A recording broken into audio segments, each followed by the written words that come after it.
Let's go across to Newmarket. 3 really good, interesting, competitive races there in front of the ITV4 cameras. And the first of them's the 205. It's the Betway Fred Archer Stakes. Midterm heads the market, Rob. Sure does. It's 9-4 midterm. It's 130 about second step. We're 7-2 Red Verdon and 8 Spar. Okay, we'll stick with you, Rob. You go first. Who wins? Yeah, it looks a 2-horse race, midterm and second step. They clashed a couple of runs ago at Newbury when second step came out ahead. He's just been very disappointing in midterm. Obviously, he was a Derby prospect over a year ago, but he just doesn't look as though he's going to be the real deal. This could turn into a test of stamina, and for that reason, I think second step could outstay him. He's 130. Righty-ho. Keels, what's your view? Yeah, well, I don't buy in it to being a 2-horse race at all. I think much depends on what happens overnight, because yesterday they were forecasting heavy rain for about 5 hours. The forecast now is for light rain, and we just don't know. But I agree, Midterm's one of those horses that he just doesn't win, does he? I mean, he hasn't won since the Sandown Classic trial.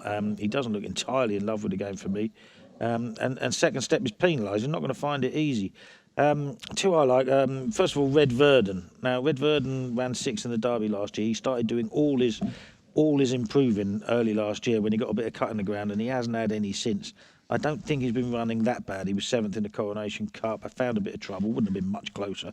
And a staying on 5th over a 2 short 1 mile 2 in the Brigadier Gerard. So I think at the top of the market, he'll be mine. I'll be interested, and obviously you'll be interested, Bruce, in Rafe Beckett's Diamonds Pour Moi, who ran an absolute shocker at Chester on her return. Beckett having said that she had really improved physically over the winter in his stable tour. But he also said she needs some juice in the ground, and she's going to get that. And I think she'll run well, but the pick will be Red Verdon. Excellent. Always like to see a Rafe getting a thumbs up from Kills. Lee, have you got a strong view here? Not a strong view, but I think midterm could just be simply too good for them. One thing I would say, with my newsy hat on, and one of my sort of column subjects is the old telly front. This is actually not ITV4, it's main channel tomorrow. Oh, Bruce. sorry. And it just, a lot of racing fans are a very sort of insular bunch, and sometimes we don't see the bigger picture. But this is on the main channel. The Tour de France opens tomorrow on ITV4. I would defy anyone not to say that the Tour de France is a bigger deal than most of the racing taking place tomorrow. So sometimes racing people just need to see the bigger picture. Most days they're going to be on ITV4 during the year, but really the Tour de France is bigger than most days that will be on ITV4. Let's not moan so much. Very well said. Very well said. Have you actually got a newsy hat on at the moment? I'm missing you guys. I'm stuck in a little room in our Irish office. You're Todd. No, yeah, I am, yeah. Oh, I am, never mind. 240, the Betway Empress Fillies Stakes, a listed race. And it's another wide open one, isn't it? We've got some good competitive stuff. 6 furlongs is the trip. What's the latest show? I was going to say Paddy. What's the latest show? Paddy Power from Rob Catterson Bookmakers. Yeah, loads of winners here, Bruce. Elizabeth Bennett is our 3-1 favourite. We're 7-2 to Janice, 4-1 Dan Steva. It's then 9's So High Society, and we're 12 Spar. Go on then, Rob. Stick with you. Who wins? Yeah, I was very impressed with Janice on debut for Richard Hannon. She did an awful lot of things wrong. She was slow away. She showed plenty of greenness, and she still managed to win in a Newmarket Novice Stakes. Being by Arcano, any rain wouldn't be a negative. I think she could be group class in the long run, so she'll do for me. Lee, who will do for you? I think it's a wide open contest. Dan Steva has won both her starts, but very green in winning them. I think you get a bigger price by Althea, though. She did the job nicely at Carlisle, and Carl Burke, I think, even though he's had sort of quiet reflection, I think in races like this, his runners might occasionally be overpriced relative to the bigger yard, so I'll go with Althea. Keels, who are you going with? Yeah, 2. I mean, I agree with everything Rob said about Tajanos. I thought she had a bit of knee action at Newmarket as well. So I think, she'd definitely be happy with the ease in the ground. There was ease in the ground then, and she did plenty wrong. She was 8-1 earlier in the week, which was too big given the stable she hails from. I don't think any of these set a massively high standard, though. And I'm quite interested at a massive price on the top one, Jane Chatwood-Hyams Amaris. Now, she has some of the worst form in the race because she's only run once and she finished 4th in the maiden.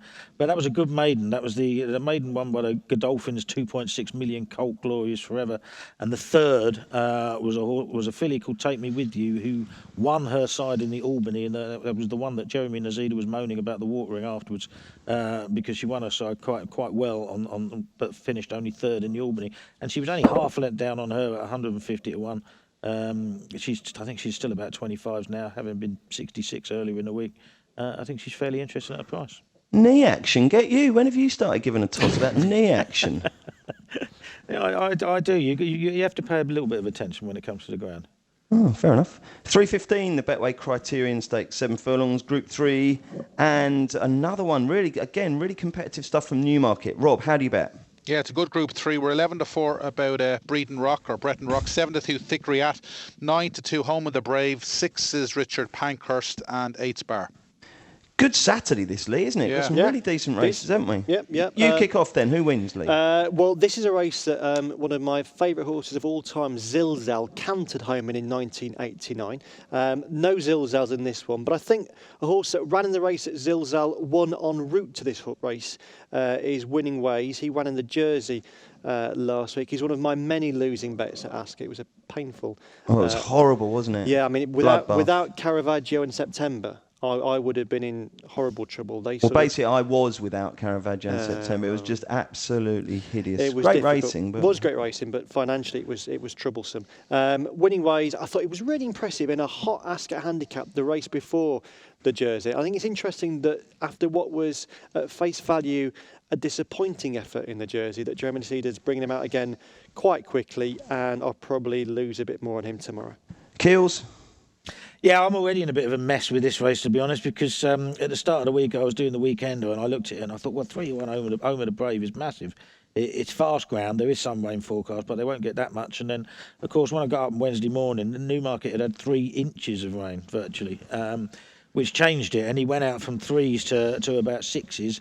And I ended up trying to get some early 8-1 Breton Rock and something else as a non-runner. Who runs Stormy Antarctic, who runs at Windsor instead.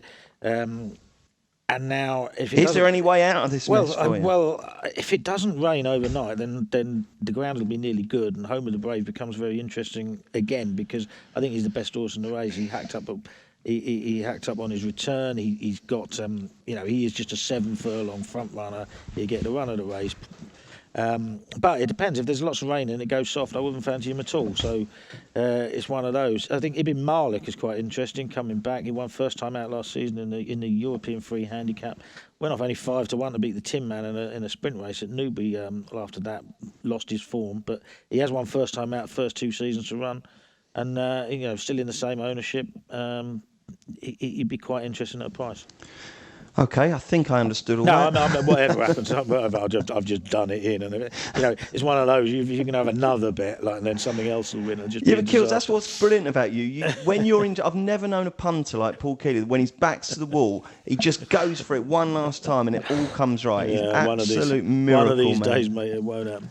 Absolute miracle, man. Rob, what do you think will happen in the Criterion?